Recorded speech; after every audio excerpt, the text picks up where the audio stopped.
Hi అండి, అందరికీ నమస్కారం. Welcome to my YouTube channel. ఈ వీడియోలో వచ్చేసి ఎవరైతే వైఎస్ఆర్ పెన్షన్ లబ్ధిదారులు ఉన్నారో వారందరికీ శుభవార్త అండి. పెన్షన్ డబ్బులు 6,000కి అయితే పెంచబోతున్న సర్కారు. ఆ వివరాలు అయితే ఈ వీడియోలో తెలుసుకుందాం. ఎవరికి పెంచుతున్నారు, ఎప్పటి నుంచి అమలు అనే పూర్తి వివరాలు అయితే తెలుసుకుందాం. వీడియో అయితే ఎక్కడ కానీ స్కిప్ చేయకుండా ఎండ్ వరకు చూసినట్లయితే ఇన్ఫర్మేషన్ అనేది పూర్తిగా అర్థమవుతుంది. వీడియో నచ్చినట్లయితే దయచేసి ఒక లైక్ చేయండి. ఇంకా సబ్స్క్రైబ్ అవునట్లయితే మన ఛానల్ వెంటనే సబ్స్క్రైబ్ చేసుకోవడం ద్వారా నేను చేసే లేటెస్ట్ అప్డేట్ న్యూస్ ప్రతి ఒక్కటి కూడా ముందుగా మీ వరకు అయితే రీచ్ అవుతుంది.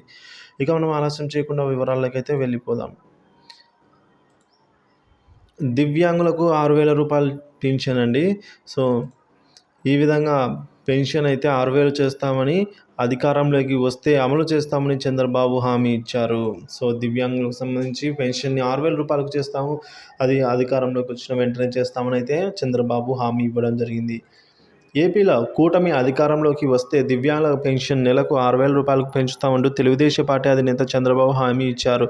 పల్నాడు జిల్లా సత్తెనపల్లిలో అయితే ఎంఆర్పిఎస్ వ్యవస్థాపక అధ్యక్షులు మందకృష్ణ మాదిగ దివ్యాంగులతో ఆదివారం జరిపిన సమావేశంలో ఈ మేరకు ఈ ప్రకటన అయితే చేశారండి.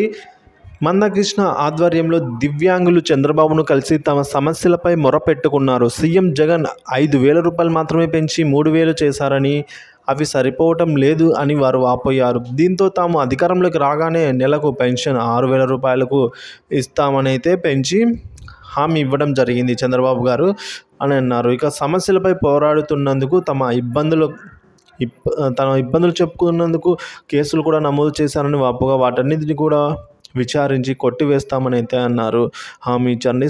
తెలుగుదేశం పార్టీ హయాంలో దివ్యాంగుల ప్రభుత్వం రద్దు చేసిందని చెప్పేసి వాటిని తిరిగి పునరుద్ధరిస్తామని అయితే చంద్రబాబు తెలిపారు.